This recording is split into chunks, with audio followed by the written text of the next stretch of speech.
Dr. Strong here, and my mission is to help as many people as possible overcome their chronic health conditions so that they can have the highest quality of life as possible. And so in this video today, what I want to talk to you about is I want to talk about the top 3 foods that you can eat for weight loss, because this is something that I find a lot of people have questions about. A lot of people are struggling with their weight out there, and a lot of people are, struggling with obesity or being chronically overweight, and there are things that you can do about it, and it's within your control. And so some things and some little tips and advice, just 3 different foods that you can eat that I want to go over today.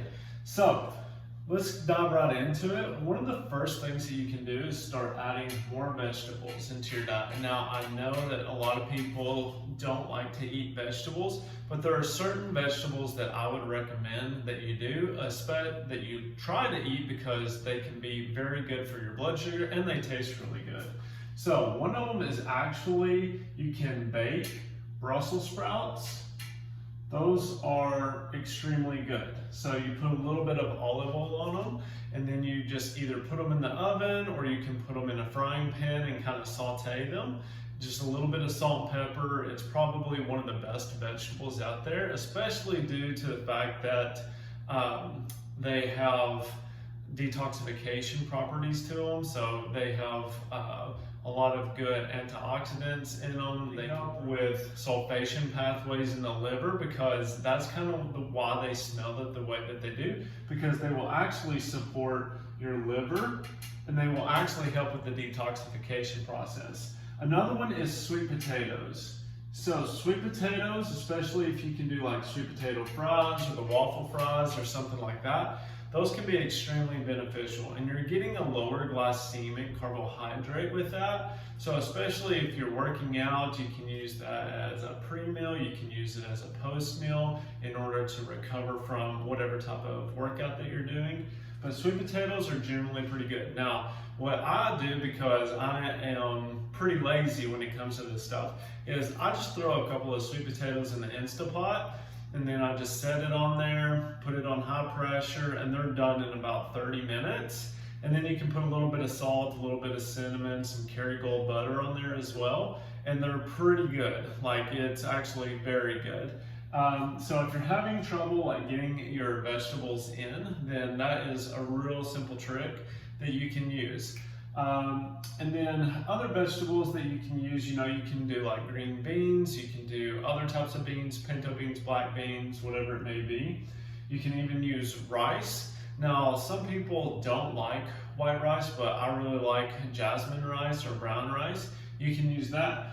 And with those 3 right there, you're going to get some really good starchy vegetables that will help you feel full for longer. And then what will happen is that you'll actually reduce your calorie intake. You'll still be getting all the vitamins and minerals that you need from these 3 vegetables, but you'll also be getting that satiation factor that comes with it, that a lot of people just don't feel full after they eat, so they crave more and more. And this can really help with that. So adding vegetables into your meals can be crucial. And then, so make sure you stay to the end. If you're like, oh, he's just talking about vegetables, we're going to talk about blood sugar and how that works and how to stabilize your blood sugar if you have like insulin resistance or anything like that. The next one is protein. So with this, you have to be careful. Doing too much protein can actually cause an insulin spike. So not a lot of people know that. But if you're eating too much protein at once, then what will happen is it will actually get converted into sugars, and it will actually cause your insulin to spike up and cause kind of this insulin reactivity, and can make you hypoglycemic, or it can cause lightheadedness or fatigue or grogginess. So be careful about this. But you want to try to shoot for me, it depends on your weight and what you're trying to do. You want to shoot for 20 to 30 grams, especially if you're active. If you're less active, you want to shoot anywhere from 10 to 20 grams, and that's per meal. That way you get that satiation factor. A lot of people are protein deficient, One of the biggest things that I help people with like C19, or if they're having issues with just energy overall, is we use essential amino acids, because that is the broken down form of protein, and it makes it a lot easier to digest because it's in a powder form.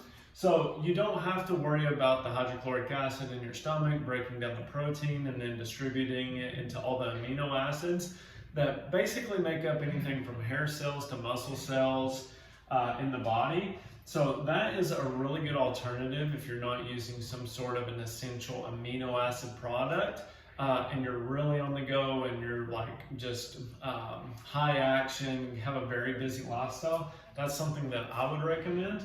But you want to try to shoot for this, especially if you're more active, that 20 to 30 grams of protein per meal, and then the 10 to 20 if you're less active. Another tool that you can use, or another rule, is that you want anywhere from like 0.8 to 1 gram of protein per pound of body weight. And I know that's a lot. So, you know, for me, being at 185 pounds, I have to look at, I eat about 5 times a day just for blood sugar reasons. And for me, you know, I just simply take 180 divided by 5, and then that gives me my number of grams per meal that I need to eat in order to, you know, keep lean muscle mass, to keep my fat from coming, you know, from putting on adipose tissue or whatever it may be. So some things that can look like, you know, you can do chicken thighs are kind of my favorite. Chicken breast is a little bit too dry for me. So same thing, I just throw them in the Instapot, put some spices. You can put like a Thai sauce on there. You can put like a barbecue sauce on there, whatever works for you to give it a little bit of flavor. So it's just not that dry meat that you get with the chicken breast. If you're going to do chicken breast, one thing that I do recommend is that you shred it up, like after an Instapot, shred it up with 2 forks and then put barbecue sauce or Thai sauce or whatever you like on there. And that helps with that as well. So that's just like a really quick one. Obviously you can use like salmon, you can use any type of fish, you can use red meat, burgers, anything like that that you fancy and that you like. Now if you want me to dive deeper into like protein sources and the different types of variation, like what fish should you eat, what fish should you not eat, you know, what protein sources are the best, what can you eat? And, you know, obviously there are plant-based proteins out there. You can do like a rice protein or a pea protein as well through shakes. I also use shakes in order to help me get this, because eating that much is hard, especially when I'm working with patients or kind of going back and forth. It can be really cumbersome in order to get that much protein in a day. So one thing that I do is I utilize a shake. I really like Redcon 1 is kind of the company that I like. Be careful about the ingredients on there. Sometimes you'll get some of the products that have a lot of the additives. I believe that MRE Light has the best protein source and one of the cleanest ones, and I'll put a link to that in the description below so you can check that out. And they taste really good. They have a bunch of different flavors. But moving on, the last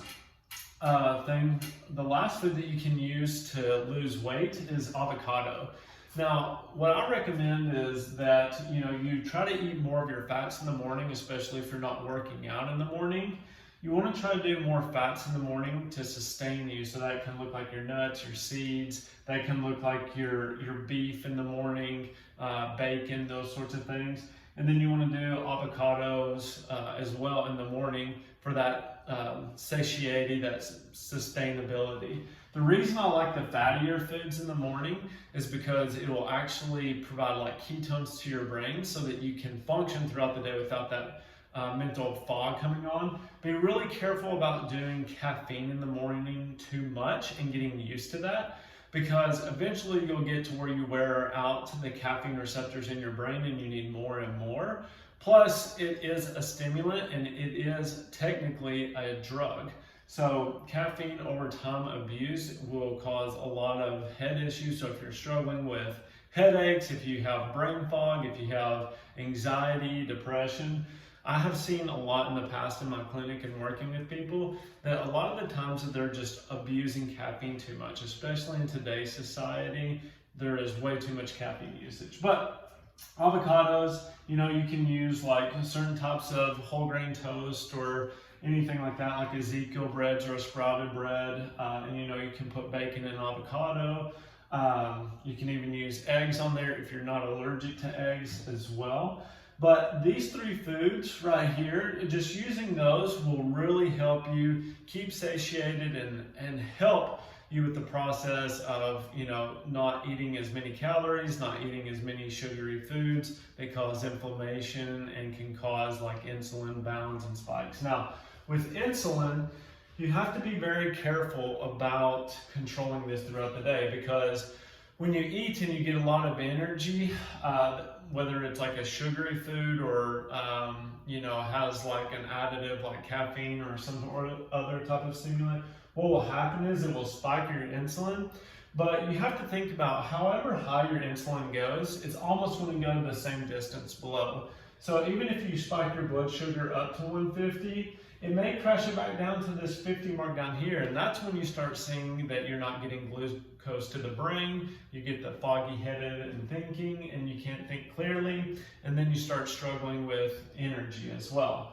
A better way to do it that I have found is eat a moderate breakfast every morning, especially if you're a high achiever and you're going all the time.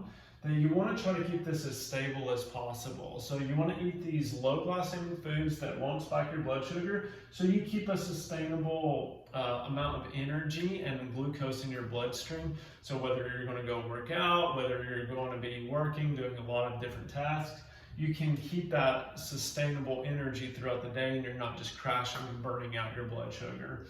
So I don't want this to get too long-winded. Please like and subscribe if you found this useful. If you have any comments or anything, please put those below. If you comment below, what I'll do is I'll send you a free resource. I'll either send you one of my free books, or I'll send you a template that I use to help my clients stabilize their blood sugar, and just like an example of a meal plan that they can use to keep sustainable energy throughout the day so that they don't have brain fog. But yeah, check out my links below. If you have any questions, please just comment. I'm more than happy to help you out and, you know, kind of deliver this advice, because it's something I wish I had when I was younger, and I know that a lot of people have questions about. So like and subscribe, and I will see you all next time. Bye-bye.